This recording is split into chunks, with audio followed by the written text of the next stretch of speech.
Bismillahirrahmanirrahim. Assalamualaikum warahmatullahi wabarakatuh. Kami dari kelompok 5 akan membahas tentang audit atas aset tak berwujud. Sebelumnya, saya akan memperkenalkan diri. Saya Dea Putra Pawanda dan partner saya Musyaropah dan Yudi Krisdianto. Dan sisanya di pagi hari. Lanjut saja ke materi. Aset tak berwujud adalah aset non-moneter yang dapat diidentifikasikan dan tidak mempunyai wujud fisik, serta dimiliki untuk digunakan dalam menghasilkan atau menyerahkan barang atau jasa, disewakan kepada pihak lainnya, atau untuk tujuan administratif. Aset tak berwujud merupakan yang tidak terlihat wujud fisiknya secara nyata, tidak bisa disentuh, namun terasa besar manfaatnya, dan keberadaannya bisa menguntungkan bagi perusahaan yang memilikinya. Pengakuan aset tak berwujud. Aset tak berwujud diakui pada saat diperoleh dengan ketentuannya. 1. Perusahaan berpotensi akan mendapatkan manfaat ekonomi di masa yang akan datang dari aset tersebut. Yang kedua, biaya-biaya dalam perolehannya bisa diukur dengan handal. Penilaian atau pengukuran aset tak berwujud. Aset tak berwujud dinilai atau diukur sesuai harga perolehan. Biaya perolehan aset tidak berwujud terdiri dari 1. Harga beli termasuk biaya masuk atau import dan pajak pembelian yang tidak dapat dikembalikan setelah dikurangi diskon dan rabat. Yang kedua, segala biaya yang dapat dikaitkan secara langsung dalam mempersiapkan aset tersebut sehingga siap digunakan.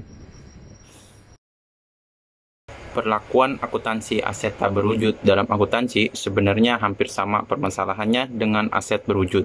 Yang pertama, perolehan aset tak berwujud dicatat dan diakui sebesar nilai faktur serta ditambah semua biaya yang menyertai untuk mendapatkan aset atau haknya seperti aset berwujud. Yang kedua, apabila terjadi pengeluaran setelah perolehan aset tak berwujud, biaya-biaya tersebut dikapitalisasi ataupun dibebankan ke periode berjalan. Sama halnya seperti tangible asset. Yang ketiga, amortisasi aset tidak berwujud seperti halnya penyusutan pada aset tetap dialokasikan harga perolehannya menjadi biaya atau beban usaha. Pencatatan maupun perhitungan amortisasi sama caranya dengan perhitungan dan pencatatan penyusutan aset tetap. Yang pertama, kecuali trademark atau merek dagang yang dikelompokkan ke dalam HPP, mayoritas amortisasi merupakan biaya usaha. Yang kedua, metode garis lurus mungkinkah lebih baik diaplikasikan dalam amortisasi karena aset tak berwujud pada dasarnya tak berhubungan dengan produk atau output yang dihasilkan perusahaan. Selanjutnya akan dilanjutkan oleh Pak Yudi. Unsur-unsur aset tak berwujud.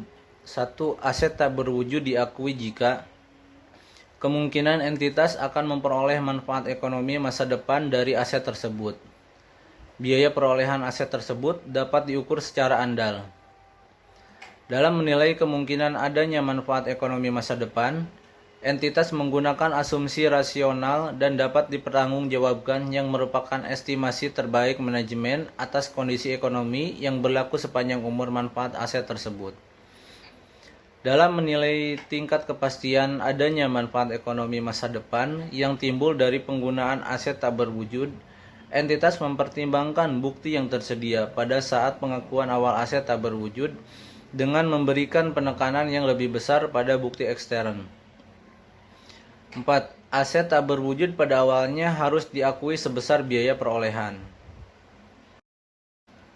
Sifat aset tak berwujud. 1. Mempunyai masa manfaat lebih dari 1 tahun.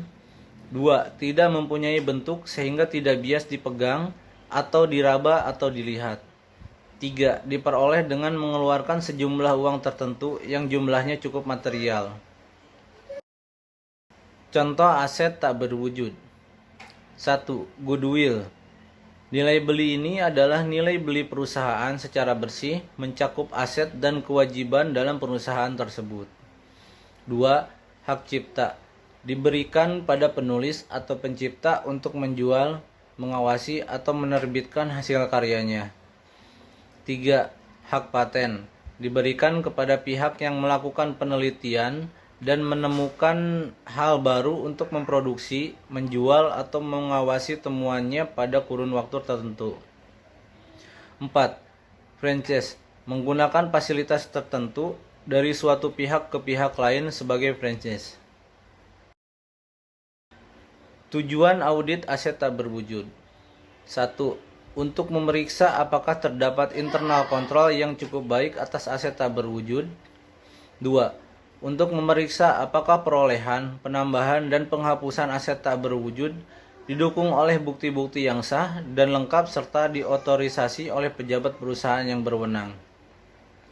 3. Untuk memeriksa apakah aset tak berwujud yang dimiliki perusahaan masih mempunyai kegunaan di masa yang akan datang. Manfaat lebih dari 1 tahun. 4. Untuk memeriksa apakah amortisasi aset tak berwujud dilakukan sesuai dengan standar akuntansi keuangan, etap, PSAK, atau IFRS. 5. Untuk memeriksa apakah hasil atau pendapatan yang diperoleh dari aset tak berwujud sudah dicatat dan diterima oleh perusahaan. 6. Untuk memeriksa apakah penyajian aset tak berwujud dalam laporan keuangan sudah dilakukan sesuai dengan standar akuntansi etap, PSAK, atau IFRS. Selanjutnya ada prosedur audit aset tak berwujud. Yang pertama, pelajari dan evakuasi internal kontrol atas aset tak berwujud. Yang kedua, mintalah perincian aset tak berwujud per tanggal neraca yang mencakup saldo awal, penambahan, amortisasi, dan penghapusan serta saldo akhir. Yang ketiga, cocokkan saldo awal dan saldo akhir ke buku besar, lalu cek voting dan cross voting. Yang keempat, periksa penambahan aset tak berwujud. Apakah diotorisasi oleh pejabat yang berwenang, kemudian periksa notulen rapat direksi atau pemegang saham untuk mengetahui apakah otorisasi tersebut diberikan melalui rapat. Selanjutnya, periksa keabsahan dan kelengkapan bukti-bukti pendukungnya. Prosedur audit aset tak berwujud yang kelima, yaitu periksa amortisasi dan penghapusan jika ada. Aset tak berwujud apakah sudah sesuai dengan SAK dan perhitungannya akurat. Yang keenam, periksa perjanjian-perjanjian yang dibuat entitas dengan pihak ketiga yang ingin menggunakan hak paten, hak cipta, dan franchise yang dimiliki perusahaan. Apakah royalti fee dan perjanjian tersebut sudah diterima perusahaan. Yang terakhir, periksa apakah penyajian aset tak berwujud dalam laporan keuangan sudah sesuai dengan SAK. Sekian presentasi dari kelompok kami, dan terima kasih kepada teman-teman yang sudah mengikuti presentasi ini.